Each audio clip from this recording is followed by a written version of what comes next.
And I'm so mad at you. Whoa! I mean, what you gonna do about it? You'll fight me over it? I would definitely fight you. I will. Dog, I would knock your old ass out. I would hurt you, dude, severely bad. Don't be silly. Come on, Oh, man. if you shot me with a gun, you'd hurt me. Nah, with this fucking fist, with my strength, dog, I will fuck you up. You know how many fights I've been in? Jarren. You know how many look how you're scrawny, dog. You're weak, Max. You're weak. How many pounds you weigh? How many pounds you weigh? 220. No, you don't. 2% body fat. 5'8". How much you weigh, man? You gotta be like 160. What are you? I'll fuck you up. How many pounds do you weigh? I'm very quick with the. How much do you weigh, Max? How much you weigh? I haven't weighed myself in many years. I'm probably like 170. I'm 2-something, man. Yeah. The gut isn't gonna help you. I will fuck you. I will murder you, bro. I'm 2-something. I'm in the gym. My fucking cardio is crazy. All right. Listen. My punch game is fucking insane. I will hit you one time and I will hurt you, dude. I will break your fucking rib. Like, I'm that confident. You don't want this. Yeah, the odds would be, Max, you would be like plus 22,000. Like, you would be the biggest underdog. 3, 2, 1. Welcome. Welcome. We are back. Hold on, man. This shit's supposed to be connected to my headphones. Hold on. Yo, that false start. You know what I like? You know what I love about this shit? What? Oh, this shit still ain't working. Some bullshit. So you see like the letters in front of you, those are keys, and that's a keyboard. And then what you're looking at, where you see things. You know what's so funny? That's a monitor or a screen. And then the way we're talking over the internet. What's funny, you know what's funny? Max, what do you gotta be? You're in a fucking pandemic. You guys can't even go anywhere. I got shit to do. We ain't got shit to do, man. I got a date. Who is his date? I'm not talking about that. Yeah, no. You have a date? Yeah, I have a date. When? 6:30. Which is why we gotta, wrap this up. Oh, so fuck your date, man. Yeah. Try to edit that out, you bitch, you. No, she is popping, and it's crazy. But you know what I did? We're not going to edit this out, so let's be somewhat kosher, legitimate, because I'm still seeing this person. I'm not going to say who she is, but she is popping. And we were together this weekend, and I don't know why I did this, but I played a song for her. Can I play it on here? Lana Del Rey, Fuck My Way Up to the Top. Why would you play that? I thought it was funny. It's not funny. You kind of like subliminally. You know what you do? You have that thing to where when you know in your brain you shouldn't do something, you just do it anyway. I can't help it. I did something else real stupid. It's like you go. I poured like ice cold water down her pants. She legitimately got upset. That was the first time she really got upset. Yeah. You can't fuck with no fucking black lady like that. Yo, you know who Max looked like with his fucking beard shaved down like that? Alexis. You like Alexis Arquette. Wait, who is that? Wait, should I pull up a picture right now? Yeah. It's one of the Arquette sisters, but it's like the trans sister. He look just like Alexis Arquette. Oh my God. Speaking of women. Wait, no, hold on. You're a real piece of shit. This is how Max looks.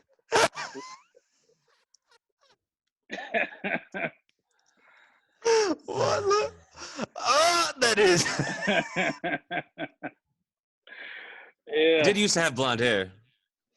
That nigga like Alexis Arquette. Yeah, that's bad, Max. Come on. Look at Max. Oh shit. All done up with his breasts. Look at his breasts. Max, I see you. You out here, man. You work it, girl. I see you. Ain't no shame in this game. Ladies and gentlemen, if you're just now tuning into the podcast, this is Max. A lot of people don't know, and we are a gender like carefree podcast. So we try to. Pretty sure that's the term, gender carefree. Yeah, we want to include the trans community. So Max, he's on his way. He's looking great. We're just showing pictures of Max when he goes out at night. All right. Back to non-offensive material. Let's go. So I hit up the porn stars and shout out to Griselda Records, man, for the shirt, man. That shit's hard. The shit is tight. Yeah, no, you just talking shit about it, man. What are you talking about? I said that shit is tight. That sweatshirt is tight. Their show was not tight. No, you was talking shit about my shirt. No, I wasn't. I said that's dope. No, I legitimately like the sweatshirt. All right. I'll see that shit. The only thing I like about you. So Astro Domino, the porn star, she just responded saying, yo, I'm with it next week. So we got to set a time with her. She said, what kinds of questions should I prepare for? Just say we just go ask her about her start in the industry. And we just shooting shit. Like, we don't really, this is not fucking David Letterman. I don't know. All right. So I'll say we're shooting the shit. It's not David Letterman. And maybe I'll just tell her the name of the podcast and she can kind of figure it out. Just say High School Dropouts. Yeah, just say, we just kind of like, we just shoot the shit. Like, we don't, and just tell her we don't want to, just tell her if there's anything that she don't want us to discuss or anything you want to bring up. How about that? She tell us things, tell her our objective is not to like do some I got you type shit or like try to expose her. Our goal when we have guests on is just shooting the shit with them. We don't want to do that whole Hollywood fuck shit, man, just for clicks and shit. We want to be genuine with the people. Yeah. Just bullshit with them. What else, guys? Should we start the thing? We already started. This is the podcast. Well, you know what? I'll tell you some guys what I discovered. This weekend I watched Back to the Future on Netflix. That's one of those movies that I can watch over and over and over and not get tired of it. The first one and the second one. So it was a lot of shit I discovered when I was a kid I didn't really realize. I discovered that Biff was a fucking rapist. Wait, who's that? What do you mean you discovered that? He rapes the girl in the movie. Yeah, I'm saying, but I wasn't like, when as a kid watching it and you're just so used to the shit happening. Oh, he's a dick, but you don't realize he's the legitimately rapist. You don't realize, like, oh shit, this is rape. Was rape even that big of a deal in the 80s? I feel like it was less of a big deal. But that scene. Oh yeah, you mean as far as like, yeah, it was a big deal in the 80s. But that scene, I don't know. That scene took place in the 50s, so maybe it wasn't. Oh yeah, but no, the movie was in the 80s, right? Movie was shot in the 80s. It came out in the 80s, but that scene they went back to 1955. Yeah. So but Biff is a fucking rapist. The goddamn dad, what's his name? Marty McFly, the grown dad, is a fucking pervert. Because remember, he was in the fucking trees with the binoculars trying to look at women. And Marty, man, I feel sorry for him. He come from a impoverished home. His mom was a fucking alcoholic. His dad was a fucking loser, pervert. His brother was in jail. He was damn near like a nigga. He was trying to make it. He had these dreams of being a musician. He was trying to make it, but he had he come from this fucked up family. So, yeah. Shout out to Marty McFly, man. That rapist fucking Biff. Fucking rapist. I don't even remember him. Was he in both? Which one was he in? But how the fuck you don't remember? He was the main character. Was he? You must not have seen Back to the Future. No, I have. Is that what he ends up looking like? That's him in the future. Oh, he's like, because he's got an ugly soul because he's a rapist. I get you. No, I don't think you've seen Back to the Future. No, I have. It's the creepy scientist, and he hangs out with the boy, and the boy almost fucks his mom. I've seen it. Yeah, that's another thing. Yeah, so the nigga Marty was gonna fuck his mom. Marty was trying his best not to fuck his mom, but his mom was trying to fuck him. His mom was a whore. His mom was a fucking whore. She was an alcoholic whore. A lot of undertones in that movie. I better get ready to edit. No, you can't. It's okay. Moms can be whores. It's the movie. The bitch was a whore. She was a whore. It was true. That's not what it was. Marty McFly's mom was a whore. There's nothing you could. There's no way. Why you're so serious? No, seriously. Intense, man. You're very serious. Yeah. How you want me to be, man? Yeah. Mr. fucking I'm Muffin, a loser. Man. Oh. You know what's crazy, too? I just finished writing. I wrote a song. It's very aggressive. So, I don't know. Maybe something going on with me today. There's a line in the song, too. Let me know. You called me aggressively this morning. Sometimes, man, as a black person, we're just aggressive people. We don't mean a horn by it. There's a line in the song. Listen, okay. What's another? So is that a stereotype or is that a real thing? That's real. We can when people, me and my black homies are having a debate, people are thinking we're going to fight because we're so passionate about the debate, but we're not even going to fight. We don't even have any. I feel like that's true with any like relatively smart people that are passionate and they're close with the people they're arguing with. I give you that, but it could be some silly, dumb shit with black people. Like you could be in the barbershop and niggas would be arguing about who's better between Kobe Bryant and fucking Michael Jordan. That's some real shit. And Kobe is not better. God bless him. You know, his daughter. I agree. But he's no Jordan.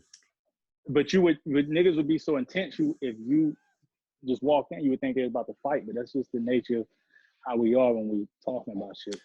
Have you been watching the Jordan documentary? No, I don't have ESPN. Oh, because your career. What does ESPN got to do with my career? Yeah, he just don't want to spend it like that. That's right. Try to keep your kids away from the TV. Listen. I'm editing that out. Yeah, well, let him read the line that he was going to read before you interrupted. What line? Let me know. I was writing today. Let me know. Is a line in this song. Let me know if white people, do you guys feel offended? I said, yes. Well, I'm not fully white, so. Oh yeah, I don't. Yeah, you fucking. People I'm don't special. know that's Hispanic. Aaron is a full-blooded Aryan. That's my nickname. That's my nickname in jail, Aryan, because my name's Aaron. I don't know why, but go on. Yeah, Aryan. Do you feel offended? I said, what do I say? I watch privileged white suburbia try to mold the culture and leave niggas stiff for dead on the road for vultures. We made this. Another means to get out of poverty. So respect the pioneers, no ifs, ands, or probablys. How you feel about that? Dude, white people love to hate on each other and cut. We love to hate other white people. It's fine. You can hate on white people, whatever. We all hate each other anyways, you know? So how do you feel about that? You didn't feel the way? No, I think everyone knows white people are pieces of shit, you know? It wasn't trying to say you guys were pieces of shit. It was saying that in this fucking culture and every specifically in hip hop, y'all steal every it. music genre. I was watching what's that movie? I was watching a movie on Netflix this weekend. Fuck, it's with Jeffrey Wright. It's like back in the days when like Muddy Waters, Lil Walter, and what's my man? Muddy and damn, what's my man name? The nigga that invented rock and roll. Elvis? Wow. No, the black You see what I'm saying? That's funny. So I was just watching the Miles Davis documentary, also on Netflix, and there's like a piece of it where he goes off on, like he gets asked about Elvis, and he's like, all right, I shouldn't say this, and he just goes off.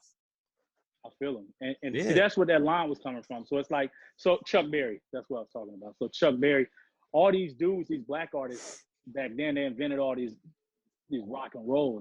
Like literally it's documented. They invented it. And so their songs were like taken, they didn't even get their publishing. And they were given to artists like Elvis and the other white people like Beatles and shit like that. They would redo their songs and get all the accolades for this shit.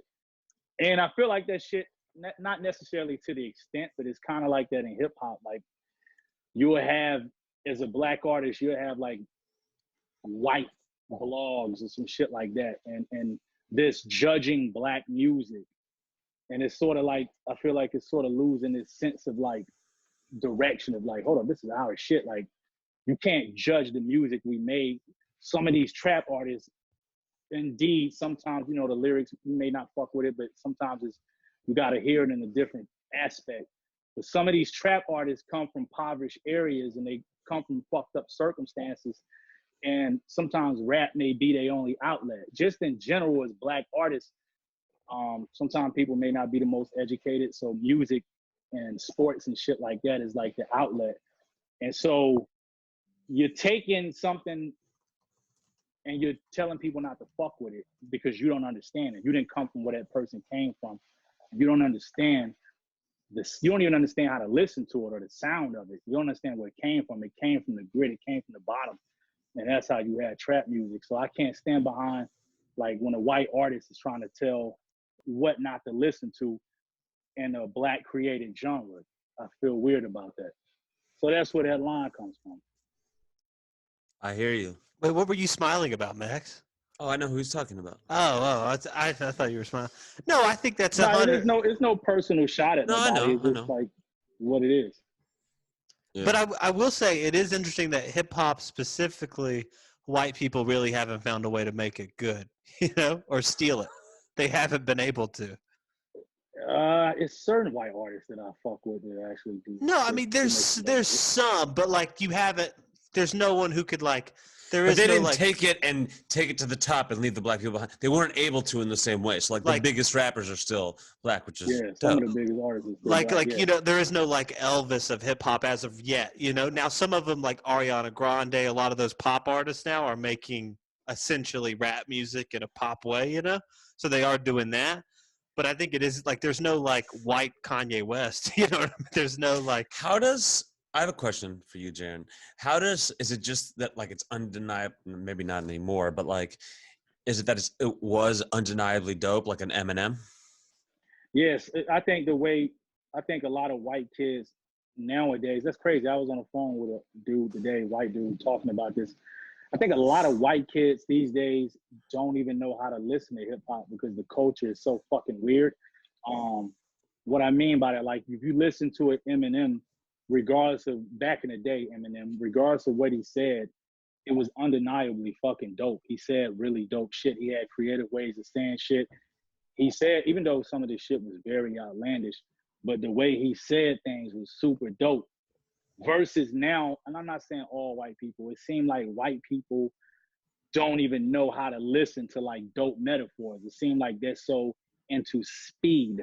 Like, long as you rap fast as fuck, it's like they like that. And it's like, you're not even listening to the words that it's saying. Anybody could rap fucking fast and jumble some words, but the whole art of hip hop is about how you said, what you said, and what makes the metaphor and the simile so dope of how you describe something, not just saying a bunch of fast shit. And it seemed like a lot of these young white kids now are like, to be impressed by hip hop artists is like, you just gotta rap super fucking fast. Like they forget the whole thing. The whole thing was about the lyrics and what this dude said. Now that's why fucking Kendrick won a fucking, what's the award he won? The writing award. Start with a P. I'm fucking lost in the brain right now. I don't know what he wrote. I don't know. I remember Macklemore beat him for Rap Album of the Year. How crazy was that? That is weird. But yeah, so it was like, that's what made hip hop dope. It was just like niggas taking shit and just seeing how you could say some fly shit, how you could twist your words. But now it's just like, I'm not saying black artists, but a lot of white artists, I just noticed that they just love speed. They're not really into what the fuck he's saying. You could fool a person and just say a bunch of nothing as long as you rap it fast. I feel the same way too about like there's like people who like metal music, which is metal is fun, but like just the super fast guitar play, you know what I mean? They're like, oh, look at how fast he's playing. And I respect more of like a blues guy who has like feeling behind it and there's like pacing. I'm like, that's way doper than just, you can memorize. I mean, obviously there's some skill. I don't know what the fuck I'm talking about, but I like some feeling behind it, which is why sometimes I like trap music as opposed to like a really fast conscious rap, or just like a fast rapper. It's like, yeah, I can see why people fuck with trap music too, because it's even though some of the artists may say some bullshit, and not all of them, some niggas say a lot of dope shit, but I think it's a soul behind it. It's like some sort of soul that you feel is unexplained. There's a certain soul in it, and I think that's missing with a lot of, I'm not saying every white artist, but I think that's missing with a lot of like new underground rap white artists. Is like it's like they don't have any soul. It's like it's all just fast and just kind of circusy. It's like weird to me. I think Lil Dicky's a better rapper today than Eminem. I love Lil Dicky. I don't really like his. I can't judge his music because I never really listened to it. But that fucking show is hilarious. So good. He just seems like a god.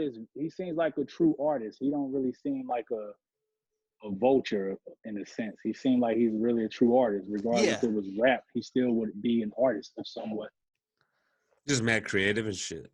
I've only seen a couple of the episodes, but it was funny for sure. Super he just creative. puts out banger shit. I feel like all of his music videos, his freestyles, everything is like. His music videos are well done for sure. Right. He was like a marketing Even guy. though shit that I've heard from him, even though it's been like jokey, he still have like some sort of soul in it. It's still like it's still ear catchy. Like it still catches my ear. You know what I'm saying? It's got that soul element. I like soulful white artists. Like Simon and Garfunkel. Hold on. I like Simon and Gar. I just don't like the fucking stiff ass, just let me rap fast fucking rap artists. Speaking of music, we're on a podcast. We're gonna need a jingle. We don't need a jingle. We need a fucking jingle, bro. What's with you and these jingles? You know I'm a big jingle fan. What made you cut your beard down? Let's talk about that. What happened? Where did Aaron go? What happened, Arquette? What happened to my beard? Well, so when it gets to a certain length, it gets itchy. Yeah. I'm gonna tell the truth here. I might get yelled at by someone who's like 10 feet away from me, but so my shit got itchy, so I wanted to shave it, but I forgot my attachments. Oh, you used somebody else's shit. Yeah, I'm really glad I didn't have to say that out loud. Say it loud. Nah, I'm not gonna say it. Don't worry about it. But the point, no. No. You know what's crazy? I would be skeptical of doing that because that motherfucker might shave his pubes and his asshole hair with that, and you just rubbed it all on your face. Do you shave your pubes and asshole with that? Every day. He said no. Wait. I hear him. Moving on. Wait, you used someone else's Attachment to shave his face. Dude, Well, what are you doing? What do you mean? I didn't use his That's attachments. bacteria 101. I didn't use his attachments. I used the whole thing because his attachments didn't fit on mine. Oh wow, that's disgusting. No. Dude, that's uncalled for. That's worse than using someone's deodorant, honestly. No, That's it's disgusting. not. That No, is it's worse than because I using washed deodorant. it before and after. What'd you wash it with? Yeah. Water. Water. That's not disinfectant. You got when you It's- fucking with clippers, you got to spray disinfectant spray on. Oh, I also did that. No, you didn't. No, whatever. Listen. You put that man's asshole hair and his pubic hair was But then I all on showered. your face. Yeah, you just washed his pubes off your face. You still had his pubes and asshole hair in your face. For like 2 minutes until I hopped in the shower. Nah, dude. So we were saying before Jarren switched the topic, we need a jingle. No, we don't. Make one right now. No, this is a waste of time. I want it to Give this be. fucking jingle. I want it to be a fast white rapper to rap a high school song. Yo, just make a fast white rapper jingle now. Go. I'm good. I'm Why? super cool. I'm cool. We need a jingle. There was something else I wanted to talk about. Oh man, explain OnlyFans, man. I don't get that. I say that because it's like, yo, porn is so free. Like, why? Okay, because there's definitely, like, did you ever? I know this I can talk about.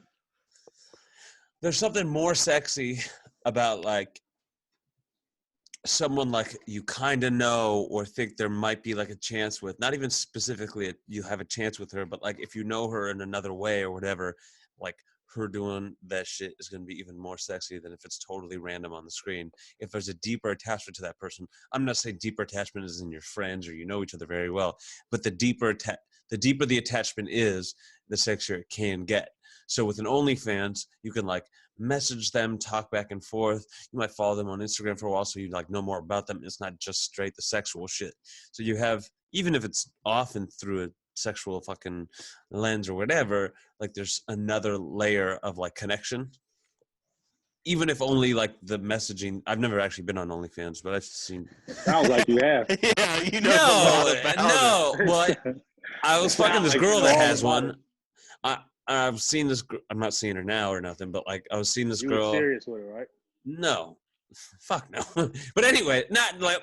Sorry, that was rude, but no. But I mean, we never lived in the same city.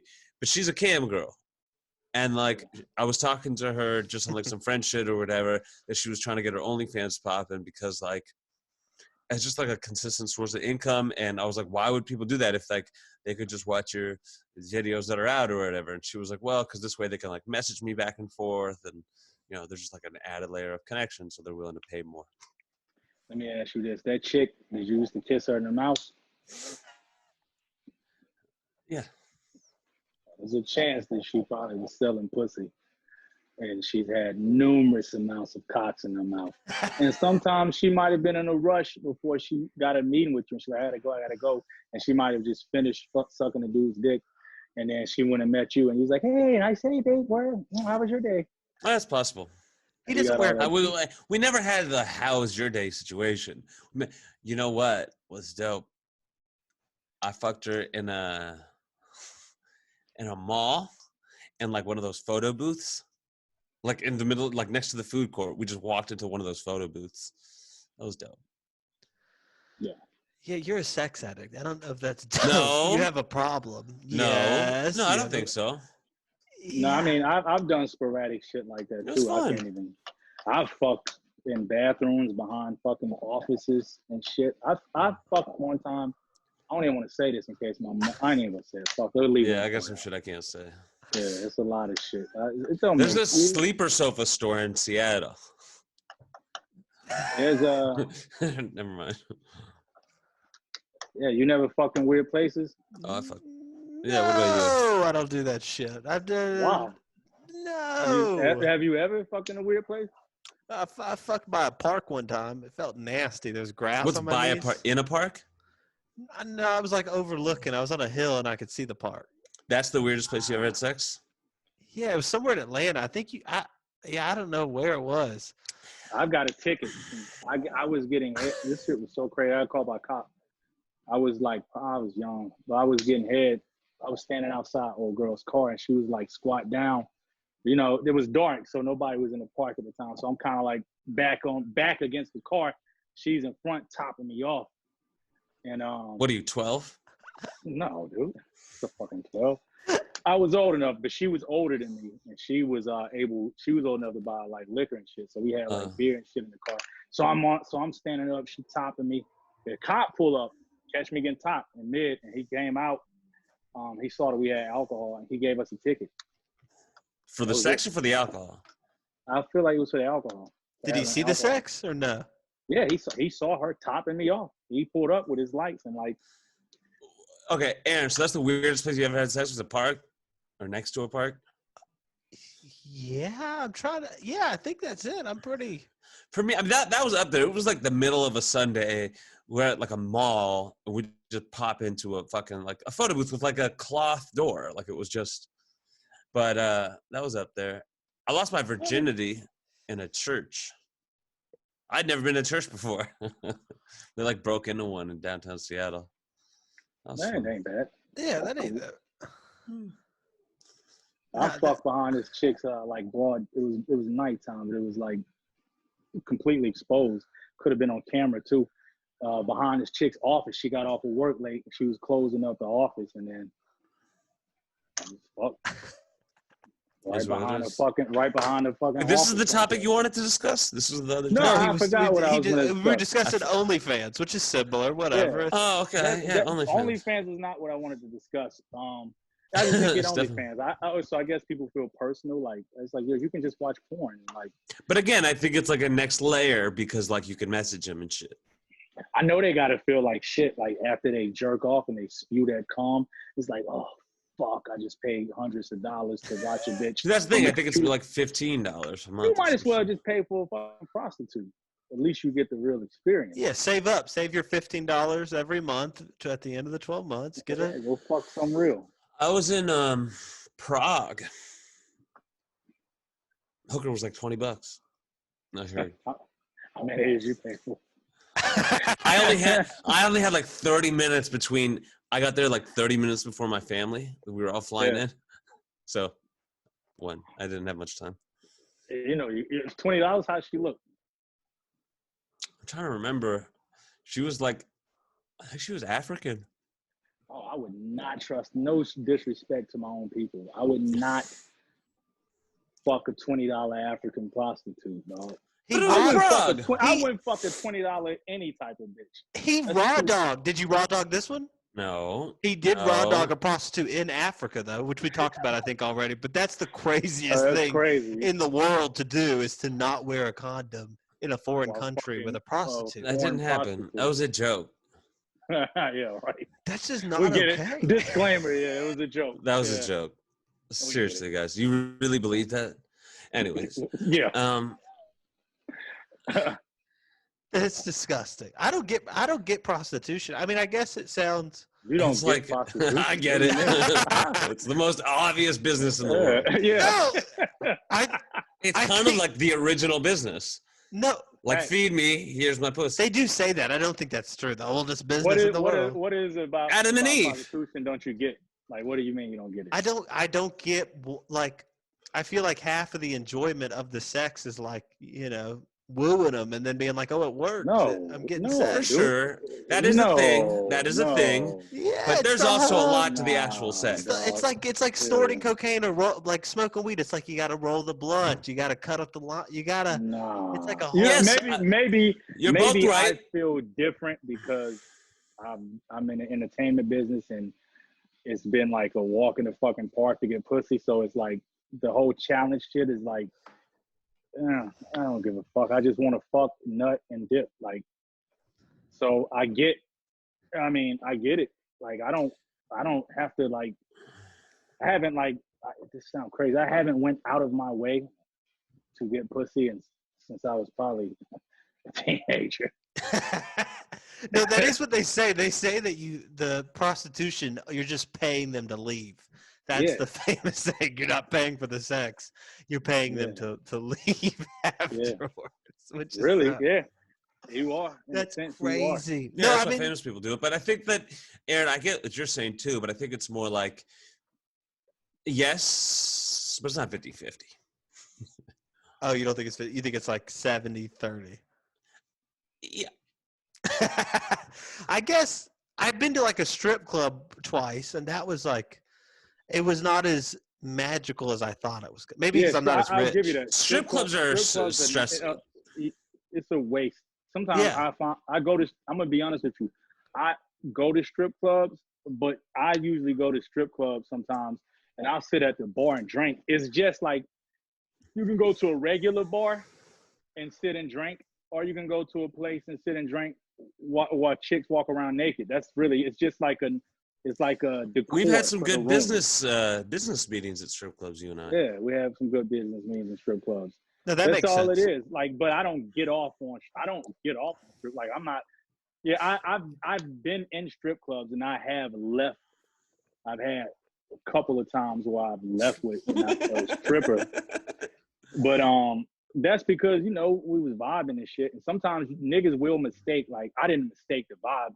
That's their job. They come over to talk this shit with you and try to get you to get them dances. But some of them really might just be bored and they kind of between shifts and they come up and shoot the shit. And you get an interested friend. You get to know her and you got a friend. Yo, do you remember that one night? I was, have I already told this on the podcast? What night? The night. Oh, before you go into that, I'm just going back to strip club. So just to say this, for me, I've never been to a strip club and was like, oh, tits, ass. It's like, I see tits. I've seen tits and ass hundreds of times. It's neither here or there. But if I'm going to go to a bar, I'd rather just have a nice decor, naked women walking around. That's it. But I'm not like, I've probably twice. And that's only, it was provoked. I've never even really got a hard on. What a word to use. I never got a hard on at a strip club. Facts. Oh, I definitely have. Wait, so twice you went, like, paid? I got a lap dance and a chick was rubbing my dick while she was like, you know what I'm saying? She had to, she was manipulating my heart on. Like, I don't go there like looking at bitches just like, oh wow. No, it's true. You're there chill, like, let's talk business and drink, and I'm like, yeah.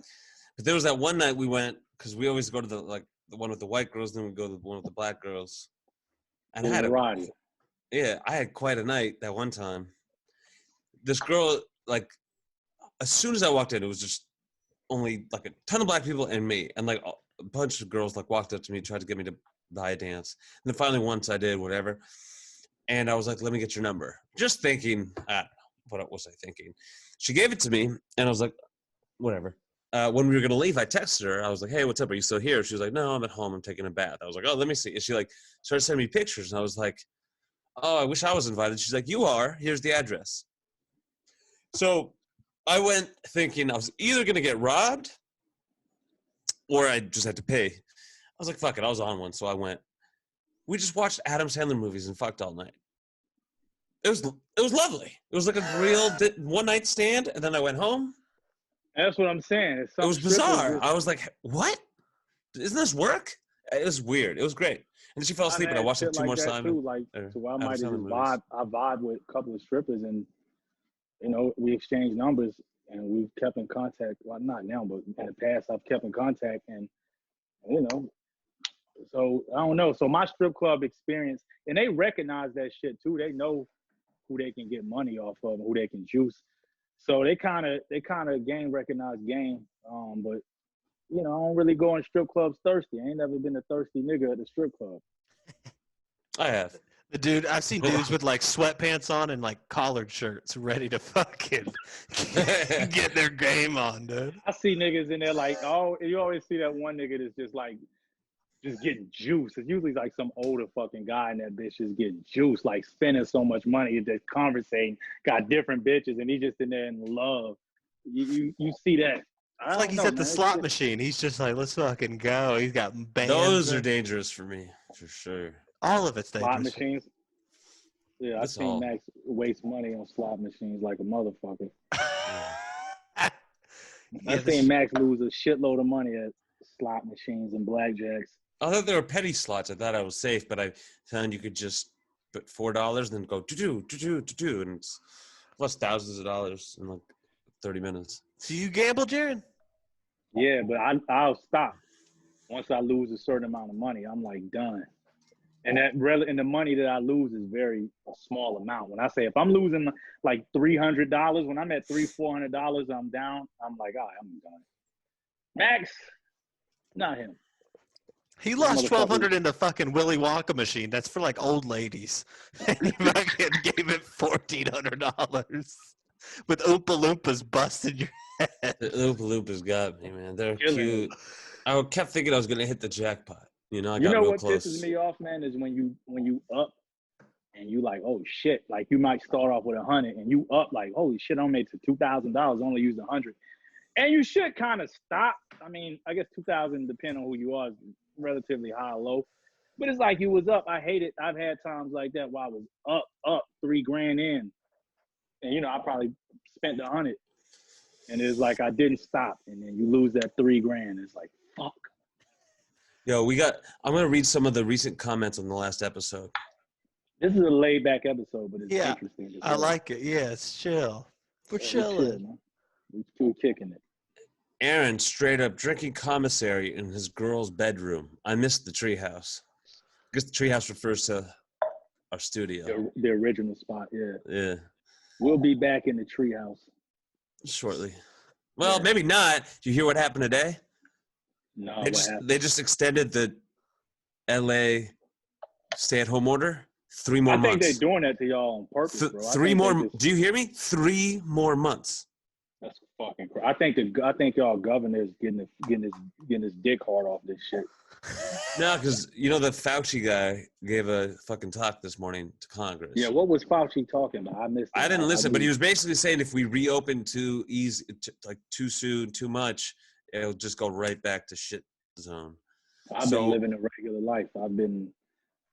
I've stopped at restaurants. I've been in the gym for about. But you've been sitting at restaurants? Weeks. I never sit in, but I went there and ordered food.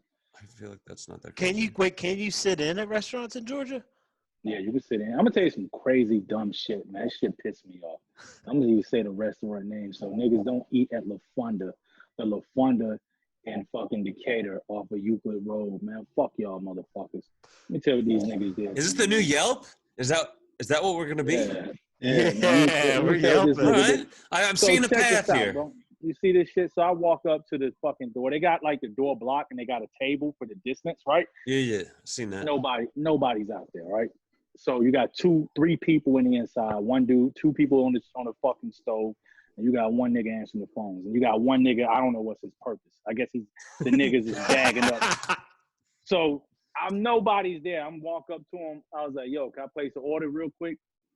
And he was like, you got to call. I was like, what? He's like, yeah, you got to call. I was like, bro, you standing right here with a fucking pen and pad in your hand. He's like, no, you got to call. I was like, so you want me to just call you and you're going to answer the phone and take my order? He's like, yeah. So I called. Niggas didn't even answer the phone, bro. Did it ring in his hand? I tried 3 times, and I'm like, yo, why y'all answer the phone? He's like, oh, we're very busy. We're very busy. I was like, man, fuck this place. And I dipped. You never know who you fucking with. So my fellow fucking people that follow me, if you're ever in Atlanta and you go to LaQuanda, only the one on Euclid Road. Fuck that spot, man. Poppy didn't treat me right, man. Fuck y'all, Poppy. And there you have it. People are wild though. Yeah, people are being fucking. The rules don't make no sense. They make you wear a fucking mask. Does the mask even help? Nothing makes no sense at all. Because like, nobody know what we're doing. No. We're just going to fucking die, man. It's just like, I just chalked it up to that. We're just going to fucking die. That's it. Not me. I heard this comic went on Joe Rogan, and he said he had it, Michael Yo. He said his body's still recovering 8 weeks later. He like can't do pull-ups. He used to do like 15. That. He was like, I can do 2 now. He was like, they pretty much were like, you're probably you might die. We'll know in 2 days. He said he was. I hope to God I'm one of those people that like don't have any symptoms, and I hope my kids are like that too. Ooh, yeah, fuck that, dude. Georgia, they said they're opening bars and concert venues on May 31st. We got bars and shit open. I ain't seen no concert venues open. That's crazy. Yeah, they said May 31st concert venues. Oh, this is another thing that's crazy. So I'm in the fucking gym. I'm kind of annoyed about this shit. Like I'm like, maybe I shouldn't be doing this. So I'm wiping down the equipment. I'm using the sanitizer, make sure I'm wiping. There's niggas in there, you white people, that aren't giving one fuck. It's like just on shit, like bam, bam, back to back. I'll leave a machine just to go get some shit to wipe it down after I get off, and there's somebody already on it. I'm like, what the fuck? I was like working my triceps, and there was a machine next to me, and I saw a guy get off. This other dude came up. He was like, "You using this?" I'm like, "No." He didn't wipe it down. He just like got back on the motherfucker. We don't have any wash rags. Yeah, it's fucking. You could use. There's like probably 10 bottles of sanitizer in the gym, and no one gives a fuck. So yeah, we're all gonna die. Yeah, who gives a shit? We're all gonna be poor. It's fine. I'm not. I refuse. We're not gonna be poor. I will not speak that into existence. Me and Max, we're going to be rich. You're going to be poor. I'm with you, Jarren. Okay, we got another comment. It says, smartest dropouts I've met. Facts. I like it. It was like my best friend, and he did us a favor. Dude, man, fuck with him. He actually just moved to LA, which is pretty weird. Too bad y'all can't link up. That's crazy. They extended that shit 3 more months. I mean, I've been out and about. I was with them a couple hours ago looking for studio spaces. All right. Aaron, you got a video for us or something? Oh, you want me to pull up a video? Yeah, let's show our reactions. Well, I gotta find. I gotta pull up my Reddit. Let me see. I'll read a couple more comments in the meantime. Hold on, man. We got. Did y'all see fucking? Did y'all see Trump snap on that reporter? Oh, was she a Chinese one? Yeah, I heard about it. What do you say? I'll show you. It's quick. Oh, it's so funny. Let's see, where's he at? Oh, I got something. Mike Tyson's coming back. Oh no, that's you seen that? I'll play that. Play that video. Holy Jan, you seen that? Shit. Yeah. He looks terrifying. You know, like Mike is like my hero. Like I look up to Mike since I was a kid. I look up to him, so it's nice to see him back. He did beat women and rape one. Yeah, my type of guy. Oh, bullshit. Let's cut that. Listen. He's back, but he's doing like a charity fight. He ain't doing like no real, it's a charity. There have been some old fucking oldest boxing champions. I feel like there was one fat one that was old. George Foreman was old when the last time he won. Yeah, George Foreman was super old. He was like late 40s or some shit. I want to say he was he late 40s or I feel like he was in his 50s. Nah, Bernard Hopkins. But you know what they all got in common? I mean, I think Bernard Hopkins and shit.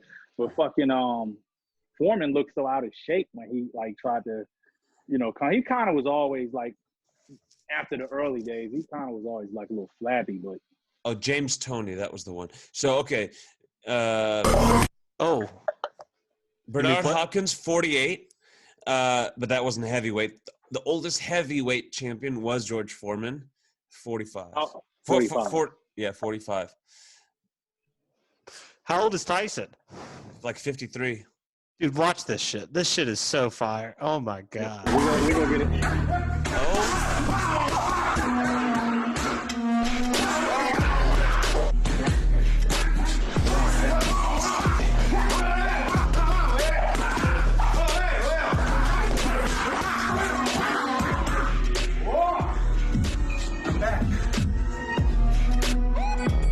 Okay. Yeah, my nigga. A, that's terrifying.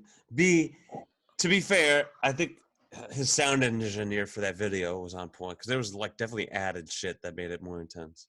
Hey, Max, do me a favor. Send Locksmith the fucking code. Oh, we bringing him back on? We're bringing Lock back on, man. Dude, yeah, man. Do you think you could last 1 minute running away from Mike Tyson without getting hit? Not. You think he'd hit you? Running away, yeah. In a ring. You're in a ring. Minute? No. You cannot run from him for a minute. No, not in the ring. I thought you meant just in general. In a ring, Mike Tyson, do you think you have boxing gloves on? You're trying to get away from. No. Can you last a minute not getting knocked out? No. Really? No, man. You could run. You know he's faster as shit. I mean, you could try to run and shit. Like if maybe. No, for a minute, there's no way. A minute, 60 seconds. It's fine. Listen, I give us. I mean, the second he gets to you, you're dead. So I don't know, 6 seconds. You don't think you could like block it and like duck? No, he gonna knock you out with a block. No, I would he would not get. Not at 53. I might knock him out. We're gonna get. Bro, Mike Tyson will break your whole fucking body. We're gonna get Locksmith to give us his assessments. That's how we're starting with him. Yeah, my nigga. There you go. Yo. There you go, ladies and gentlemen. Locksmith. I see you took them hats off your wall. That nigga took the hats off his wall and went and put some frames up. My nigga. Stepping into adulthood. Inspired? Oh, my dog. Ladies and gentlemen, welcome. Philanthropist / top tier lyricist / fucking Yay Area's finest. Area. Yo, Lock, we need your votes here. If we got in the ring tomorrow with Mike Tyson, the four of us, how long would each of us last before getting knocked out? I wouldn't. I'm out. 30 seconds. Yeah, I'm not entering the ring, but if he had to, I don't think you would make 30 seconds. I would make it 6 seconds. No, I think it'll go full round. No, one at a time, not all four of us at the same time. Yeah, no, yeah. One at a time. Oh, it's over. It's over in 30 seconds. You give us 30 seconds? I think I'd last 6. I think Jarren would. That long. Yeah, I think 6 is the max. How long did that Michael Spinks last? How long did Michael Spinks last? Like 11 seconds. Something like that. Spinks you know what? I would get knocked out the quickest because he would feel that I look intimidated to him. So he would it would trigger some shit into him and he would just knock me the fuck out. He would know like, oh, these scrawny ass little white boys, man. He'll probably just like jab at y'all, take it easy. I'm the one that's gonna catch the real shit. Lock, he might just got let that Lock long reach, man. He might. You saw that video of him coming back, Lock? Dude, that shit. I mean, he looked ferocious, man. He looks so he's scary. Mike Tyson, dude. He's always gonna be better than the normal person, no matter what. You know Yeah. No shit. It don't even matter. I'm happy it's a fucking a little charity event. I wouldn't want to see Mike try to take on a full career boxing, man, because I like where he at mentally. I'm not judging him and no shit like that. I don't know how strong he is, but I would hate to see him like kind of relapse back on the bullshit. But I think he got a new surrounding. Like I love where he's at mentally, man. Yeah, he seems good. He seems better than he's ever been. Mike Tyson. I loved him when he was fucking crazy too, but I just like this dude. He seemed like he's grown. And I saw his live, his one. Did you ever see his one man? I went and saw it in San Francisco. Oh, you saw that? I watched. I loved that. Shit was good. I saw You it saw live, it? bro, in San Francisco. Yeah. What was it? Dope. He basically did like a one man kind of show. Yeah, And, it's on HBO Max. But it was all like, it was like directed by Spike Lee. So you see like movie clips, and then it'll go dark, and then he'll start talking. Then you'll see like little film clips of different things, and he basically described his mind state from growing up as a kid to like his mother. That's dope. Like, didn't he say his mother was like a prostitute, or his dad was a pimp or some shit? Like I don't remember. He was basically breaking down his whole childhood, like having to fight on his way home from school, and how he first learned he just describes all that shit. The Beastie Boys tried to do that same shit with their new documentary. You watched that? No, I haven't seen that. I actually enjoyed it. It was.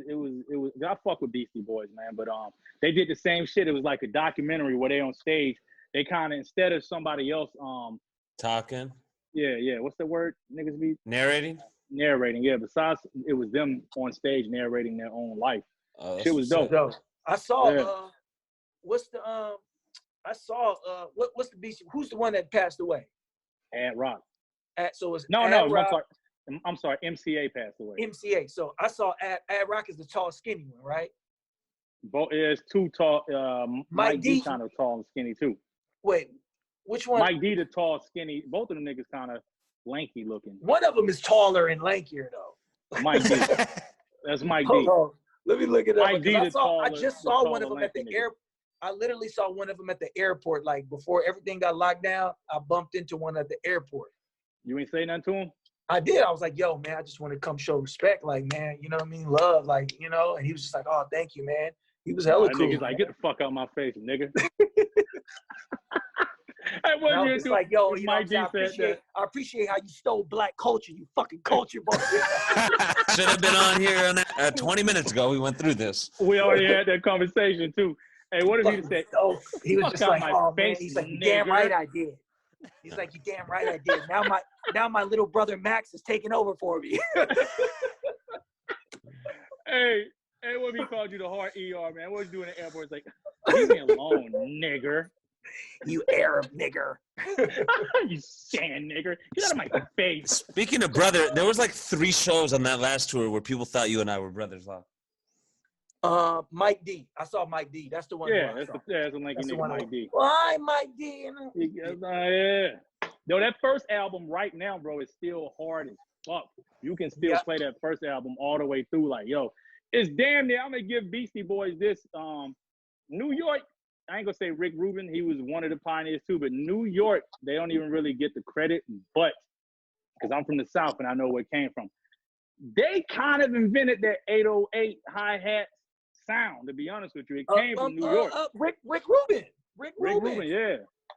So what evolved to trap music started. Like, if you listen to the Beastie Boys' first album, some of them beats, if you just give a nigga right now some of them beats, they'll still go, and the nigga can talk some whatever type of shit he wants. They was very minimal. It was just like drums and traps and sounds. It wasn't like, it was before niggas was sampling. It was before like just straight 808 and claps and snares and shit. Hi-hats. Yep. The same the foundation of trap. That sound was started by New York niggas and Rick Rubin.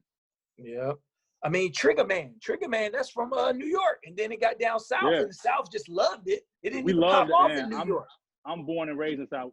Anything a nigga can ride around and have like his 12s or whatever type of stereo system is boom, any type of bass. Southern niggas love that. I have no idea why Southern niggas love that 808. You know what's so crazy? I always felt like, even though it's the West and the South, I always had this feeling that kind of like West and the South was kind of damn near synonymous with each other. No, you know why? I'm gonna tell you why. Because in New York, everybody in the Northeast, everybody's riding around on public transportation, on subway, so they got to put on headphones. When you're in California, the South, you riding around in the car. And then you got to have bass. So that's why in the late 80s, you start everything coming out the West Coast was heavy mob music. It was slow bass. Down South, it's bass music. You know what I'm saying? Everything is like super. It's got to be low end. It's got to be low end. Yep. And niggas like, you know, the South, they kept the Jerry curls. The West did too. Like, what the fuck was with that? It's like there was very similarities in the culture. You maybe different dialect, different shit, but there was a lot of similarities with Southern everybody from the South, West everybody Coast. from the West Coast family, like my mother, everybody is from the South. Everybody's from Tennessee, Louisiana, all that kind of stuff. I can see that. I can see that. A lot of Southerners migrated to the West to get from the bullshit. We brought that shit up there. Y'all niggas got soul food joints. You know, a lot of soul food joints up in the West. Same in the South. Mm-hmm. So what y'all been talking about on here, man? We was talking about how crackers was like taking over the car. Because I was talking about damn near like the movie we was watching. What's the name of the shit? Cadillac Records.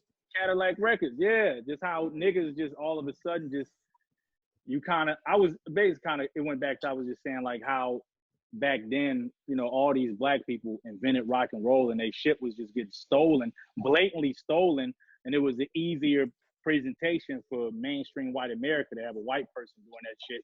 And it get lost in the sauce as to years later, you wouldn't even know like the shit was invented from black people unless you like really unless you really rock knew, and roll enthusiast. Yeah, unless exactly. you're connoisseur of the culture. They know the Rolling Stones and the Beach Boys, they know where it come from. Oh yeah, they know. Yeah. Not the typical fans. Yeah, I thought that was a trip. You ever seen that movie, Max? No. Cadillac Records? Watch it. It's a good movie. So the new movie shit is on about Netflix? it's on Netflix. So it's Adrian Brody plays the Jewish record label owner, and he it's based on a true story. He starts Chess Records. He has a nightclub, and then from the nightclub he invents a record label. But he wants to make what at that point was called race music. So it was like black music. So he race is in racial. Yeah, they call rock and roll race music. They call black music race music back then. Okay. Yeah. So it was primarily like blues, and then he discovered they found Chuck Berry, and Chuck Berry, they didn't know what the fuck to call that. They was like, it ain't blues, what is it? Yeah, that's rock and roll. Rock and roll. Yeah. And he started rock and roll, and that shit was it was good, man. It was just interesting. Like I heard the story, but to watch it in a movie like that. I'm definitely gonna check it out. I just saw the Miles Davis documentary on Netflix. It was called like the same name as his album, like The Making of Cool, or have you seen that? Oh yeah. It was funny because they were interviewing him, but it was like later in his life they were interviewing him and they asked him his opinion on Elvis, and he was like, nah, you don't want to hear that. He's like, you know what, fuck it, and he went in. Yeah. it was good. Yeah. So what it brought my attention. Yeah. Oh, go ahead. No, you good. He was like, Elvis is great. He's fine. He's good. But it was nothing I ain't seen a million times when people do it better. He wasn't like Elvis is trash. He was like Elvis was like regular. It was just interesting. He wasn't like talking shit. He was just like matter of factly being like, yeah, he's like new if you've never seen it before. It's great. But like dude, I mean, that's how I feel about. I mean, I hate to say this, people get mad, but that's how I feel about Eminem. Like I feel like Eminem is incredible. I feel like Eminem is a dope rapper. I feel like Eminem is dope. But it's just like I feel like there's no. I mean, even Eminem raps. He's like, yo, if I was black, I would have so half. Like, you know what I'm saying? Like he admits it. He's just like, yo. So it's just like when I see like fans are just like go crazy, like, you know, you're almost on the level of Eminem. It's like, dude, like, what are you talking about? Like, but what they don't know, like, that's what I was saying. Like to me, Jay-Z is a way better rapper than Eminem. That's to me. Like it's not even in the same Eminem stratosphere. And I think so too. And the reason why, and I was saying that, I was like, I feel like now, as opposed to white kids back in the day, I feel like white kids now is the narrative of how they listen to hip hop is so different now. They don't really know about lyrics or like what a motherfucker's saying. They just all into speed. You know what I'm saying? Mm-hmm. So if a motherfucker rapping some fast shit, it's like that's impressive to them. Versus, did you hear how he broke this shit down? I liked Eminem more when he didn't rap fast. Me too. No shit. His first shit was great. I feel like M's still trying to prove to people that he can rap, and it's like we know that. We don't need, And M is super dope, and the shit. Don't get me wrong, even the shit he's doing is amazing, but it's just like I personally like slower Eminem, and I feel like that's what's happening. I was just going back to what we were saying. I was saying I feel like that with rap now, like a lot of the suburban, not all of them, But a lot of the suburban white rappers is like they just rap fast. That's it. Like they ain't taking the time to pen some fly shit. They just more so just rapping fast. So a lot of these kids that are just now being so a lot of the white younger kids that are being introduced to hip hop via new white kids, they don't know how to listen to a dope metaphor. They just know how to listen to speak. Yeah. We should start a university. They don't have any pain or any suffering or any like, you know, that gives you that artistic juice, you know? If you're just like rapping fat, like Eminem is like, he's living the dream, you know? He doesn't do pain pills no more. He don't do nothing. He just raps fast and there's no like soul or feeling behind it, you know? It's just but all his first albums was all soul. I mean, soul. I mean, it was the corny shit, but when you like, I'm sorry, mama, like that was all like, no. You ever been discriminated against? He was pocket. It was hella fly. Yeah. It was just like the simplicity of it was so dope. He was complex at how he you know, he was complex he was an above average rapper, but the simplicity of it made it just as dope.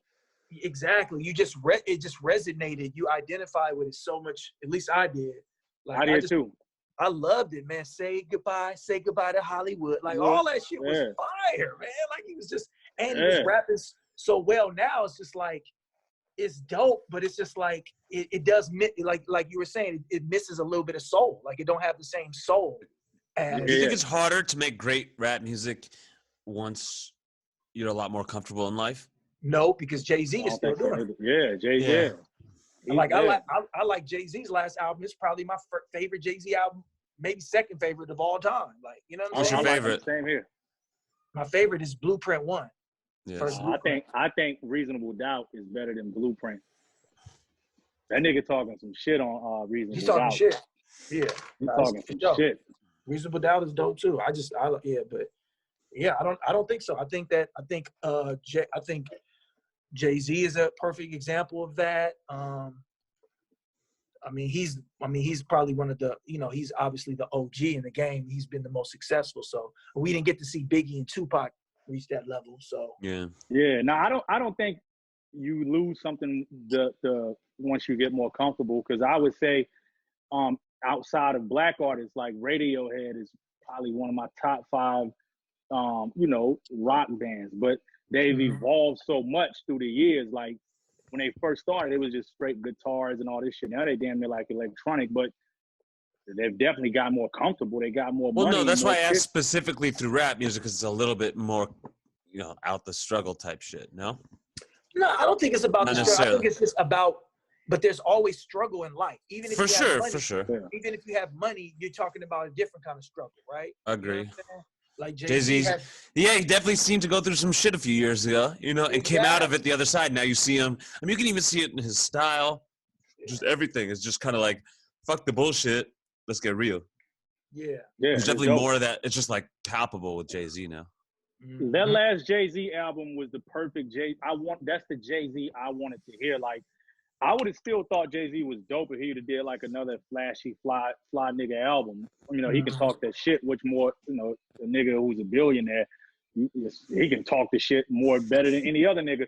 But I like that approach. Like I've never seen, it was dope how he reinvented himself. Like I never seen that side of Jay-Z. So when that 444 album, it was like very dope to hear that shit. Yeah, it was real grown man, adult hip hop. Yeah. I mean, I think that's the way it should be. You gotta be age appropriate in life. You know what I'm saying? Yeah.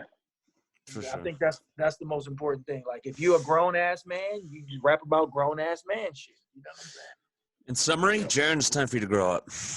No, in summary, I've grown up, and that's kind of like maybe now we can talk. Now that's kind of like a good segue. A good segue. I enjoy older shit that I've done, but the newest shit that I've been making, it comes from the shit that I'm saying. It's like I can name so many. That's what go back to that Doors conversation. Yeah, I'm a way better fucking songwriter than Jim Morrison. Are you crazy? So the shit that I was saying, the shit that I say now in certain songs, like I'm saying real, I could leave this earth right now and the person can listen to a certain song. Same with Locks. The person can listen to certain songs and listen to certain shit that we're saying, and you can identify it and you can implement some of those feelings that I've expressed in regular life, just as if you just want something is a blanket that like just comforts you through this shit. Like, oh, somebody else went through it. I get it. And it's frustrating to like put that much interest into. First of all, it's frustrating to be that vulnerable to display that shit for people, and to be that intricate and sit there and put that shit down and hear niggas just want to hear schizo or some old cornbread type shit. Like, I'm off that shit. I did that in the past. It was cool. But I'm saying real shit, and I'm doing it in a fly way to where it's like, you know, niggas still can bob, you still can dance to it. I'm saying real. I'm talking about more of my life. I say some ignorant shit still here and there, but I still got a lot more real shit. Are you a better songwriter than Jim Morrison? You know what? I've only heard about 3 Jim Morrison songs, so I'm not like a bit. All I heard was People Are Strange, Welcome to the Other Side, and maybe like one other song. So okay, and now I could break the argument. I only know like the songs that are like in commercials and shit. So fair enough. I don't know. So what you're saying, Jarren, is fuck Alien. No, what I'm saying is Alien is completely fucking wrong because he's shortchanging. Listen, not only that, the entry, like how we twist our words and like put rhymes together for this word going after that word, rhyming with certain schemes. Jim Morrison can't do that. And we have tons of songs that are just like not like very self-explanatory and it's easy to follow. Was Jim Morrison was he writing all those high. songs? I don't know if he's writing everything, but he was high. I heard that Janis Joplin wrote some of them. No, I don't know. Jim Morrison was high out of his fucking mind. So it's sort of like, you never smoke lock. So it's sort of like sometimes it's happened to me. I'm an artist that I have to be sober when I create. I've had moments that when I was high and I try to write shit down and you wake up like, this shit don't even make sense to me now because I was under the influence when I did it. So a lot of Jim Morrison songs, not a lot. You got songs like Maggie McGill, which is fucking dope as fuck. Some of the shit just seemed very fucking. He was high. He was on his. He was on his cloud when he wrote that shit. Yeah, I mean, but that's a lot of the hip hop music today. It's certain music. It's like certain sounds. If you're not high, you don't have the same appreciation for them. You know what I'm saying? So it's like I never been high. So when I see people, like, I'm listening to everything with a sober mind. So I'm like, oh, that's cool. But then other people like, yo, that's my shit. And I'm like, it's okay. But if you high or you listening to it a lot of times when you high, you just connect with it in a different way. So maybe Jim Morrison, obviously it's the 60s, right? Because that's when he was out, right? So he's out 60s, 70s, or whenever. Everybody's tripping on LSD. They doing shrooms. They getting high. So the music is popping because it caters directly. You know what I'm saying? Like, I think the bigger question is Currency a better rapper than Jim Morrison? Is he a better songwriter than Jim Morrison? I can't judge Currency because I haven't listened to a lot of Currency shit. But I see what you're saying. You're judging two people just right. Currency directly appeals to the smoke and the high community. Yeah. You know what I mean? That's fair. Jim Morrison was on fucking everything. I think Mac Miller was probably a better and more real. It would like talk about the pain of getting high all the time and shit than Jim Morrison. Jim Morrison, it's also, I think, like a cool thing to be like, I like the Doors, when like a lot of people probably don't even fucking listen to them, you know? All those bands. It's like you don't ever listen to that in your fucking car. You're listening to fucking Fall Out Boy or some shit. Shut the fuck up. You don't listen to the Doors. A lot of people do that. Like a lot of people will just like cheer on some shit because it's the cool shit that, you know, of course it's cool to say I listen to the Doors. It's cool to say that. Like, but I bet you know, if you're not a super fan, you couldn't really name a bunch of like Doors songs. But I will say this too. That's happened to me. I've been high. I've not liked something. And I've been high and heard the same shit that I didn't like, and it hit me different it's great. because I was high. It's like, oh, this is amazing. Everything's great high. Crazy, yeah. Hell yeah. Exactly. So I give you that, man. But yeah, me and Locke are better songwriters than Jim Morrison. Honestly, so am I. We all are. I wrote the Sleeper Sofa rap once. Okay. It rhymed and everything. All right. Yeah. Okay. Yo, I got to split. Max, yeah. What? You going already? I know he's got to go on a date. You ain't got no fucking date. She ain't got work tomorrow. Just chill. We're vibing. All right. There you go. What were you gonna say, Lot? I was gonna say that I was gonna tell you a story since you brought up sofas. So there's this sofa shop. So last year, you know, when we was on tour, right? So we was on tour, you know, a lot last year, obviously. So I wasn't at home, so I didn't have a sofa. So I mean, I had a sofa, but it was just like it was uncomfortable, and I had it for like a couple years. I was like, I need a better sofa. Of course. So I was like looking, and I just kept putting it off, and every time I was home, I was like, I can't fucking relax. This sofa's trash, right? So I'm walking down the street by my house neighborhood. There's like this new furniture store opens up. I was like, oh shit. So actually, I didn't even walk in it. I just walked by, and the dudes was like some fans. It was like, oh, yo, Lock, what up? Blah, blah, blah, blah. And I was like, oh, what's going on? He's like, yo, this is our furniture store. So it was like custom sofas. Like shit. They make the sofas, right? They're trash. Like, Go on. Like, oh. So these niggas but they're like mad expensive. They're like, you know what I mean? Like, they're probably good. They're like thousands and thousands of dollars. Yeah, like, yeah. It's like, yo, we can custom. We have like, you can pick whatever fabric you want, whatever kind of cushion you like. If you want it more firm, because the kind of apartment that I live in, like where I live, is a lot of like kind of like older apartments. Like they've been there for a long time. But it's a really nice neighborhood. But it's like the way the apartments are built is like basically the only way I could get like a big sofa in my apartment, I would have to bring it through the window. I couldn't bring it through the door, like, because the way the hallway is. So I've always had a problem trying to find a comfortable sofa, but that's like big enough. Tall ass, yeah. Exactly. So I had been like looking. So finally, these motherfuckers, they just wanted hella money for this sofa. I was like, man, I'm not about to spend like, you know what I'm saying, like 5 G's on like a sofa. I was like, no way. I was like, this just don't seem like, this seems like too expensive. I'm just like, so anyway, they was like, yo, man, we can give you a deal. I'm you a fan. I'm thinking they're going to give me a good deal. And then, so I hit him up. I was just like, yo, man, I was going to do it. I was like, fuck it. I'm just going to break bread and drop like a few thousand on the sofa. It's my comfortable. I got to feel comfortable. Fuck it, right? So I called the dude. He was just like, yeah, man, I got to talk to my brother, but we'll give you a deal. We'll make sure you hook. So I got tired of waiting on these motherfuckers. So then eventually I go to IKEA and I just see a good ass sofa that was like cheap. I was like, yo, this motherfucker was like $400. I bought that motherfucker right away. Got it to the house. Shout out to IKEA. Honestly, IKEA is great. IKEA is fucking great. I can't talk shit. I got an IKEA sofa. Did they ever get back to you with how much of a discount they were going to get?